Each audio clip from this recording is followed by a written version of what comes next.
제가 교회를 다닌 지 벌써 18년이 지나 19년째가 돼가고 있어요. 처음 교회 다닐 때는 말씀을 또 잘 몰랐고 기도하는 법도 잘 몰라서 어떻게 기도하는지 몰라서 그냥 속으로만 생각했던 것 같아요. 그래서 이렇게 됐으면 좋겠다 하는 그런 소원이 생겼는데 그것이 일주일 만에 이루어지게 된 거예요.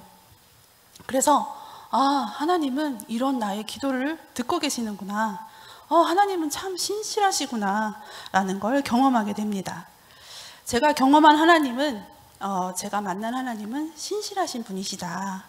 그런데 성령님은 신실한 분이시기도 하시지만 전지전능하시고 무소부재하시며 또 유머러스 하세요. 또 아름다운 분이시기도 하십니다. 아주 다양한 이름들이 있어요. 성령님은 또한 다양하게 일하십니다. 우리는 아주 일부분만 알고 있는 거예요. 우리가 각자 경험한 성령 하나님이 계실 텐데요. 성령은 세례를 주시기도 하시고 말씀을 하시기도 하시고 또 우리의 갈 길을 인도하시기도 하십니다. 진리의 말씀을 깨우쳐서 알 수 있도록 돕는 분이시기도 하십니다. 그 성령님은 우리 가운데 임하셔서 놀라운 능력으로 함께 하시기도 하시고 우리 속에 내주하시기도 하십니다. 성령님은 다양한 부분들이 있다는 것을 우리는 먼저 이해해야 할 것입니다. 이 성령의 다양성을 알기 전에는 사실 성령님을 제대로 알고 있다라고 말할 수 없습니다. 이제 다양한 성령의 사역을 크게 두 가지로 나눠서 생각해 볼 수가 있는데요. 성령이 내주하시는 사역과 능력으로 하시는 사역입니다.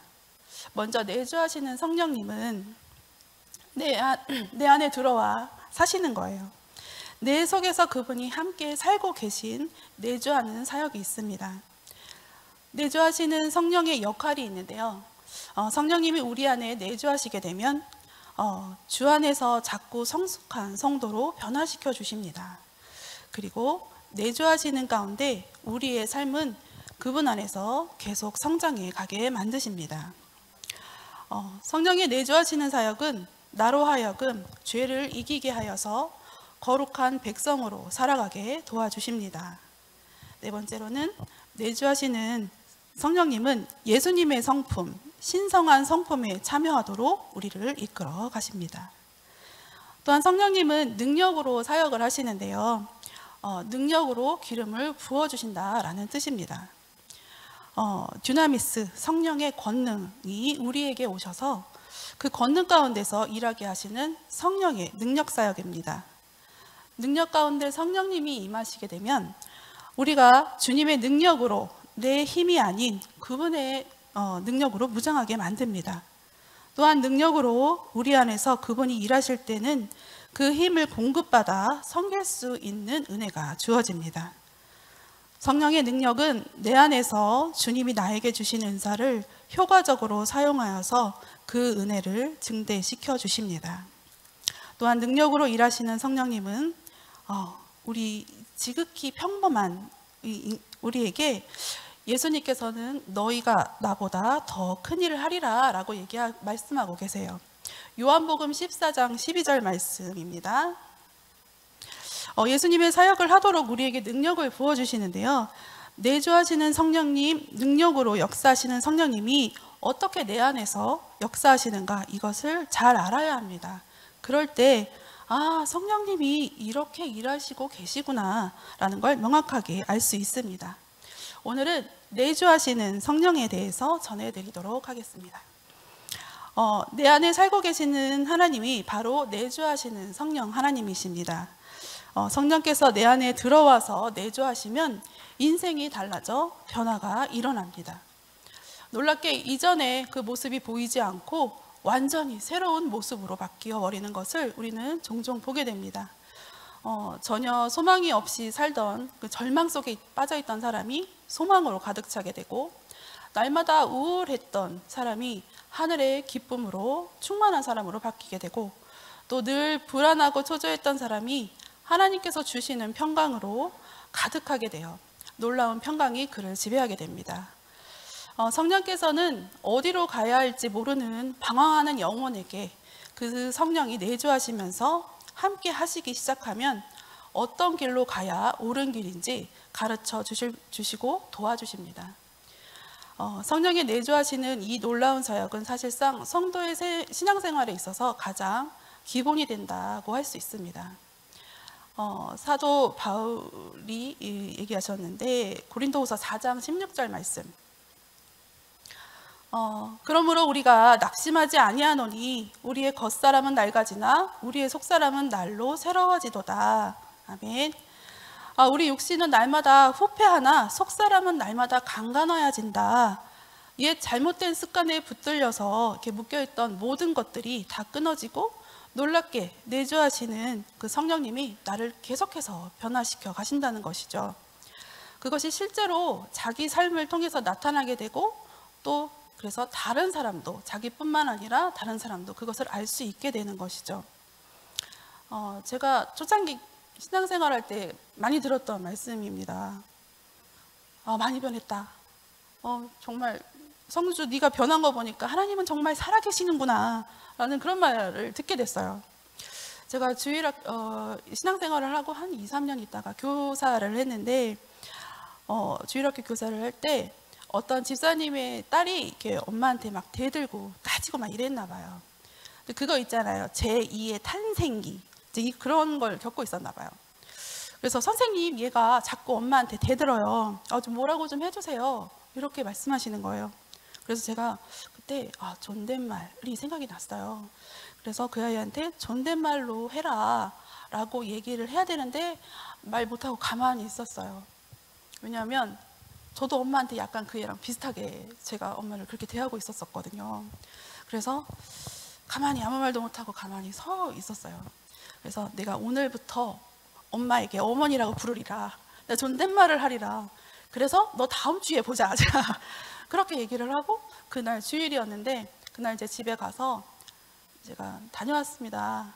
어머니 이제 그랬어요. 그랬더니 어머니께서 굉장히 당황해 하시면서 제가 왜 저래? 이러시는 거예요. 그래서 제가 오늘부터 존댓말 하기로 했어요. 이렇게 얘기를 하고 그날부터 이제 존댓말을 시작을 한 거예요. 근데 일주일 동안 너무너무 집안이 조용했어요. 저도 어색해서 이제 말을 못 걸고 어머니도 제가 존댓말로 자꾸 말을 거니까 어색해져가지고 말을 못 거시는 거예요, 저에게. 그래서 제가 어머니라고 부를 때 네? 어머니가 당황하셔가지고 네? 라고 하시는 거예요. 어머니도 이제 이게 어색하셨던 거죠. 그렇게 이렇게 존댓말로 바꾸니까 저도 편할 뿐 아니라 어머니께서 이제 조금씩 적응이 되시니까 너무 좋아하시는 거예요. 그래서 저는 그때 이후로 계속 존댓말을 했는데 그 애는 아직까지도 반말로 이제 엄마에게 그렇게 한다고 그러더라고요. 근데 그때 그 사건은 그 아이를 변화시키기 위한 것이 아니라 성령님께서 저를 변화시키기 위한 그런 감동이었다고 생각이 듭니다. 내주하시는 성령님이 우리 안에서 일하실 때 일어나는 모습입니다. 그때가 25살이었나?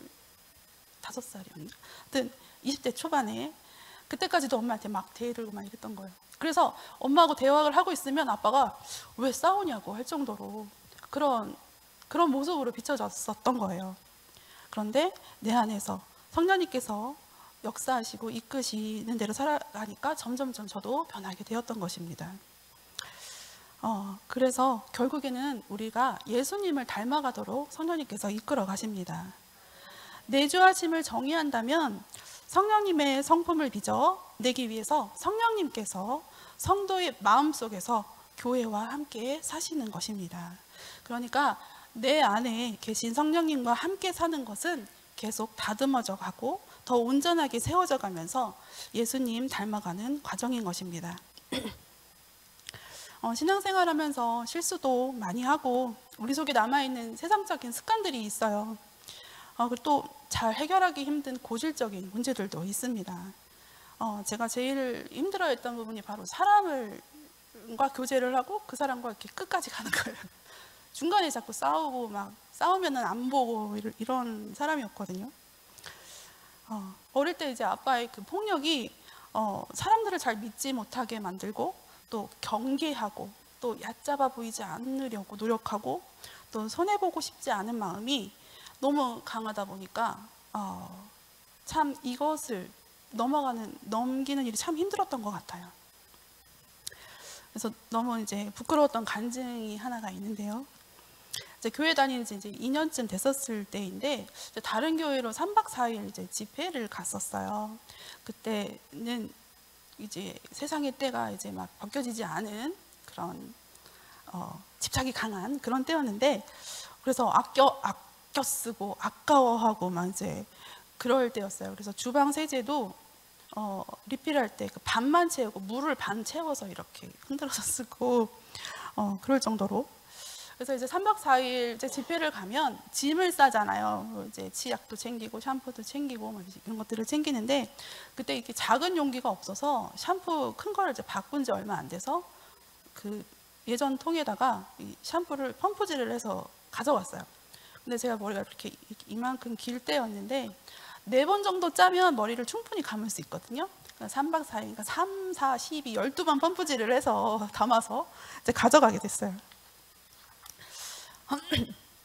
아침에 이제 그 다음날, 집회 다음날 이제 머리를 감고 이제 준비를 이제 마치고 가려고 하는데, 어떤 이제 집사님이 이제 앉아가지고 두리번 하시는 거예요. 그러더니 저한테 샴푸를 좀 빌려달라고 하시더라고요. 그래서 제가 그분이 또 이제 머리가 카트 머리에다가 파마 머리였는데 되게 짧았어요. 그래서 저 정도 머리면 2분이면 충분하다. 그래서 빌려주자. 그래서 빌려드렸어요. 근데 그 집사님이 펌프질을 하시는데 저도 모르게 숫자를 세고 있는 거예요. 6번, 7번, 8번을 펌프질을 하시는 거예요. 그랬더니 여기에 이렇게 샴푸가 질질질질 흐르는 정도로 이게 받으신 거예요. 그랬더니 막 머리를 감는데 이 속에서 막 화가 막 치밀어 오르는 거예요. 하필 내 샴푸를 저분이 다 쓰셨다고. 저 3박 4일을 있어야 되는데 샴푸 12번 펌프질에 가서 내가 4번 쓰고 나머지를 그분이 다 쓰신 거예요. 너무 화가 났어요. 속에서 막 원망이 막 나오는 거예요. 빌려주지 말고, 아니 내가 2번 짜줄 거예요. 막 이런 생각을 하면서. 그래서 그날을 이제 지나갔지만 그 일이 계속 생각이 나는 거예요. 머리 감을 때 샴푸를 볼 때마다 그 집사님이 생각나는 거예요. 그 샴푸, 내 샴푸 막 이러면서. 근데 그게 참 이상한 게 1년이 지나도록 해소가 안 되는 거예요. 중간중간 저는 그분 잊고 싶다, 용서한다, 이런 생각을 한 나를 용서해달라 이러면서 계속 기도를 했거든요. 근데 안 되는 거예요. 근데 그날도 이제 1년이 지난 어느 날 이제 머리를 감는데 또 그 생각이 나는 거예요. 주님, 저 너무 쪼잔해요. 그런데 잊혀지지가 않아요. 제가 용서하고 싶은데 안 돼요. 좀 도와주세요. 이렇게 기도를 했거든요. 근데 하나님께서 옆에 계신 게 느껴지는 거예요. 하나님께서 웃으면서, 이제 제가 좀 웃겼겠죠? 웃으시면서 그렇게 말씀하시는 거예요. 그냥 나를 대신해서 그 사람을 위해 네가 샴푸를 예비해 갔다고 생각해 주면 안 되겠니? 이렇게 말씀하시는데 이건 분명히 제 생각이 아닌 거예요. 왜냐면 저는 선하지 않기 때문에. 저는 선한 것이 없기 때문에 이렇게 선하게 말씀하시는 분은 바로 성령 하나님이시구나 알게 됐어요. 그래서 주님, 네 맞아요. 주님 그렇게 생각하면 저 이겨낼 수 있어요. 잊을 수 있어요. 용서할 수 있어요. 제가 샴푸 한 통 사다가 드릴 수도 있어요. 이제 이렇게 된 거예요. 성령 하나님께서 도우시니까 그때서야 이게 잊혀지게 되더라고요. 정말 이 세상에 감당할 수 없는 찌질함을 정말 굉장하죠. 1년 동안. 그런데 그때 이제 깨닫게 됐어요. 하나님께서 그 사람이 필요한 거를 나를 통해서 예비하시기도 하시지만 내가 필요한 것을 다른 사람을 통해서도 예비하시는구나. 그런 하나님을 이제 깨닫게 됩니다.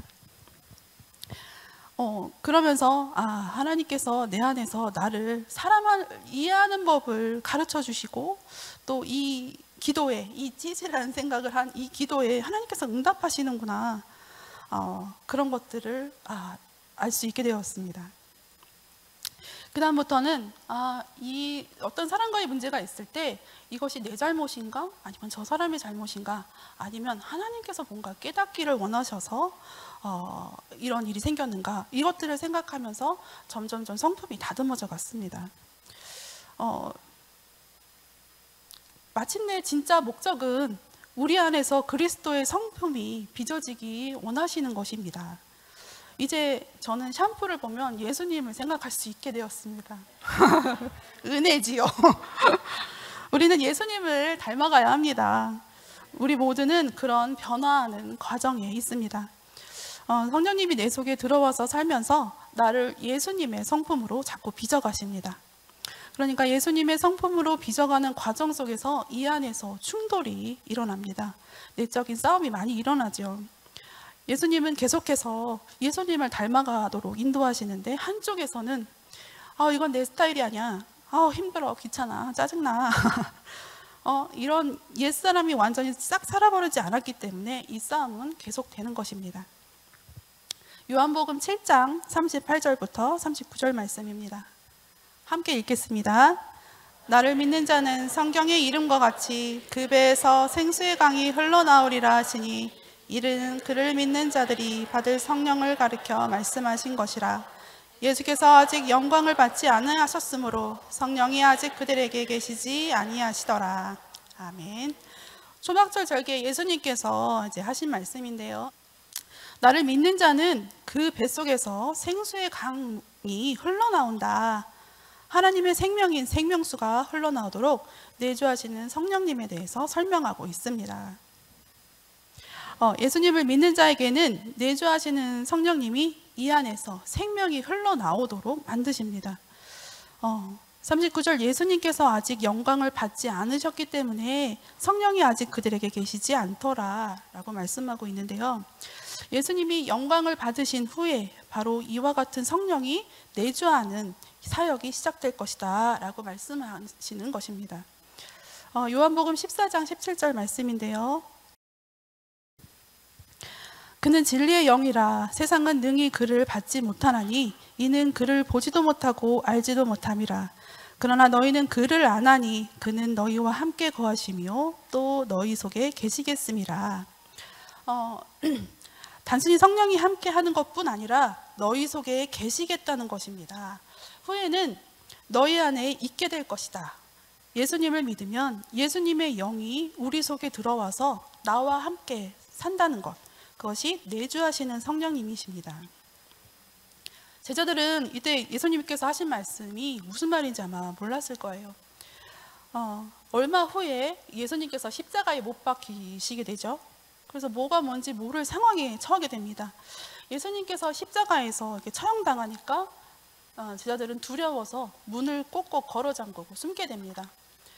예수님께서 사흘 후에 제자들 가운데 이렇게 그냥 꼭꼭 숨어 두려워 떨고 있는 그곳에 마갈 다락방에 나타나십니다. 영광을 받으신 몸으로, 이전과는 다른 몸으로 창자국, 목자국이 있는 모습으로 나타나십니다. 그리고 말씀하시죠. 너희에게 평강이 있을지어다. 요한복음 20장 19절부터 20절 말씀인데요. 함께 읽겠습니다.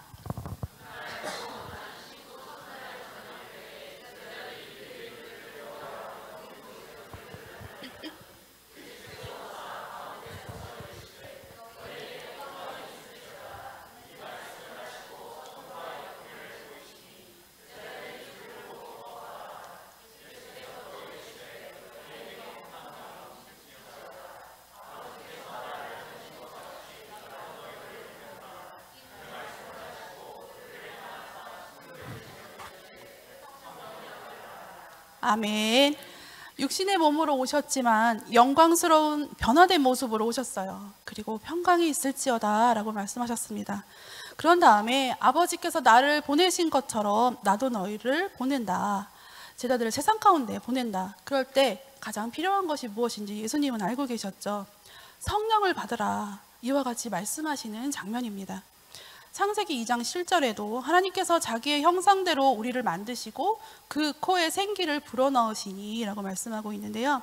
생기가 바로 숨이죠. 숨을 불어넣었더니 생명이 된지라. 진짜 살아있는 생명체가 된 것입니다. 하나님의 성령이 없이는 우리는 죽은 존재인 것입니다.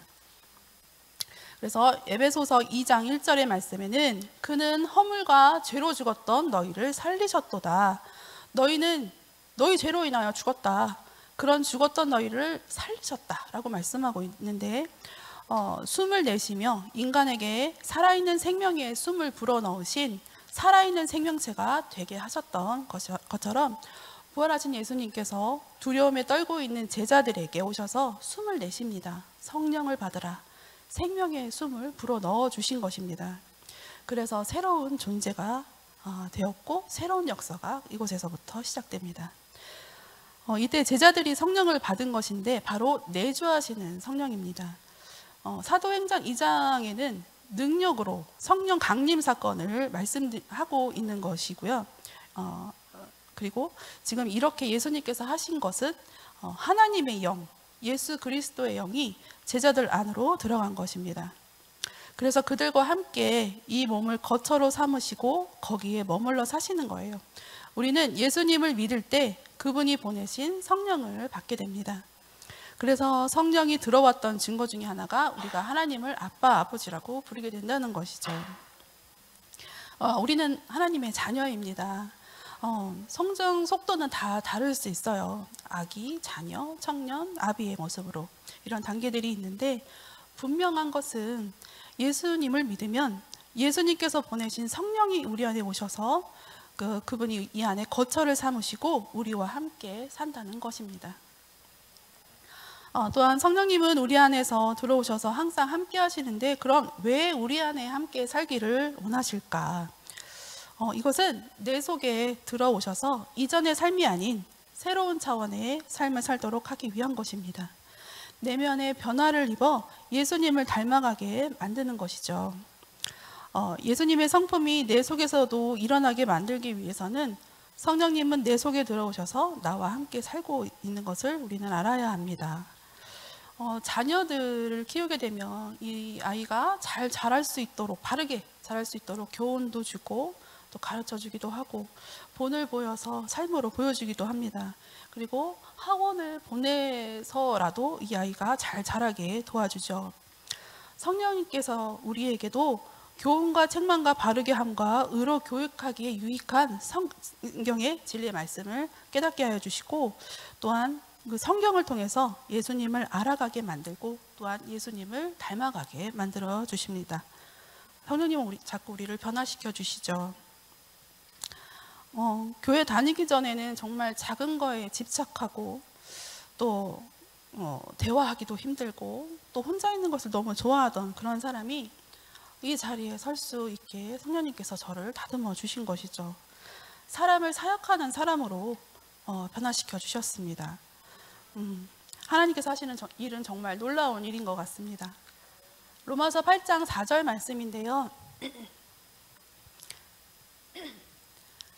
육신을 따르지 않고 그 영을 따라 행하는 우리에게 율법의 요구가 이루어지게 하려 하심이라. 율법대로 살면 율법의 요구를 만족시킬 수 없습니다. 율법은 계속해서 나에게 한계를 느끼게 만듭니다. 그래, 역시 나는 안 되나 봐 라고 느끼게 만들죠. 육신을 따르지 않고 그 영을 따라 행하면, 다시 말해서 내주하는 성령님께 내가 동의하며 살아가게 되면 어떤 결과가 일어나느냐? 율법의 요구가 이루어진다는 뜻입니다. 하나님의 말씀대로 살아가는 모습이 생긴다는 것이죠. 이것이 영을 따라 사는 삶인 것입니다. 내 힘으로는 그동안 안 됐어요. 용서하려고 해도 안 됐어요. 회개기도도 안 됐어요. 그러나 성령이 내주하시면서 내 안에서 성령이 막 일하시게 되면 내주하시는 성령의 사역으로 말미암아 나도 모르게 변하게 되어 있습니다. 죄를 깨닫게 해주시고 또 과거로부터 지었던 죄를 깨닫게 하시면서 죄로부터 멀어지게 만들어 주시고요. 또 나의 새로운 모습들을 좀 발견하게 됩니다. 또 내 안에서 내주하시는 성령님으로 말미암아 내가 변하려고 노력해서가 아니라 그분이 내 안에서 일하시는 것이죠. 영을 따라 살고자 하는 마음을 주시고 그렇게 살아갈 수 있는 힘을 주실 때 내가 변하는 것을 나도 깨달을 뿐 아니라 주변 사람들이 너무 확실하게 알게 되는 것입니다. 성령께서 내주하실 때 내 안에서 일어나는 결과들이 뭔가 살펴보겠습니다. 첫 번째로 성령께서 말씀을 조명하여 주십니다. 이렇게 밝은 빛을 이렇게 비춰서 본래 있던 것인데 보이게 보이지 않아서 보이게 만들어주는 것, 그것이 바로 조명입니다. 그래서 본래 말씀이 있었는데 성령의 도움 없이는 아무리 우리가 지식이 많고 학식이 많아도 이해가 되지 않을 때가 많습니다. 이해가 되지 않죠. 왜냐하면 저자가 성령님이시기 때문입니다. 도움이 없이는 우리가 깨달을 수 없어요. 성령이 내 안에서 일하시면서 사역하실 때 이 말씀을 조명시켜 주실 때 보이기 시작합니다. 그동안 그 샴푸 내 것이라고 주장했지만 모든 것의 주인은 하나님이시구나. 나를 사용하셔서 누군가의 필요를 채우시는구나.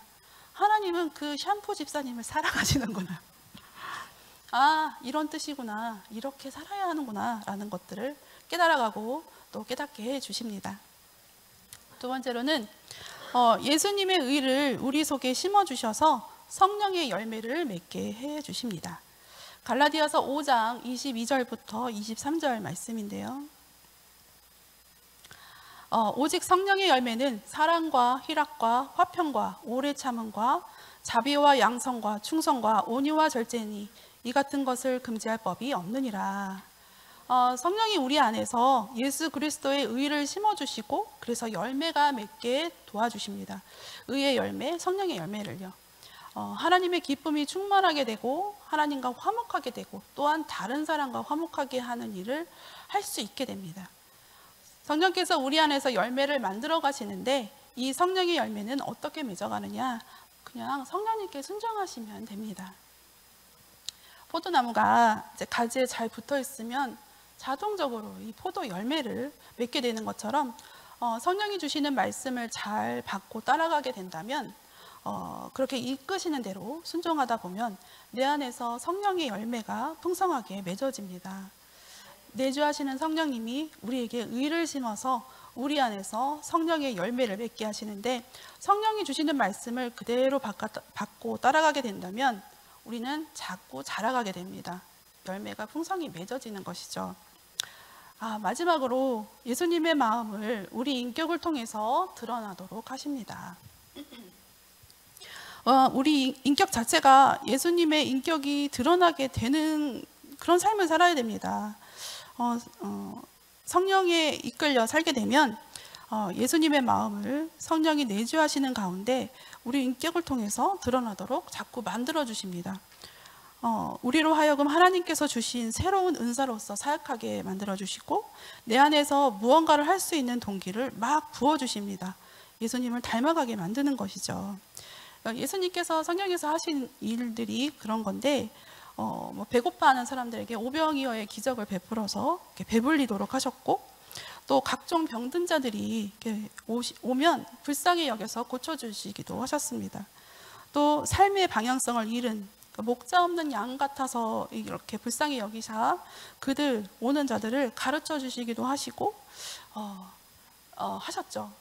그래서 예수님께서 그 마음을 우리 가운데 주셔서 우리의 인격을 통해서 예수님의 모습이 드러나게 하십니다. 이것이 바로 성령이 내주하셔서 우리 속에서 일하시는 모습입니다. 이런 성령님이 내 안에서 내주하시면서 여러분들 성령을 잘 깨달을 수 있도록 인도하실 뿐만 아니라 내 안에서 성령님께 순종해 가면서 성장해 갈 수 있기를 바랍니다. 성령의 열매가 풍성히 맺어질 수 있기를 축복합니다.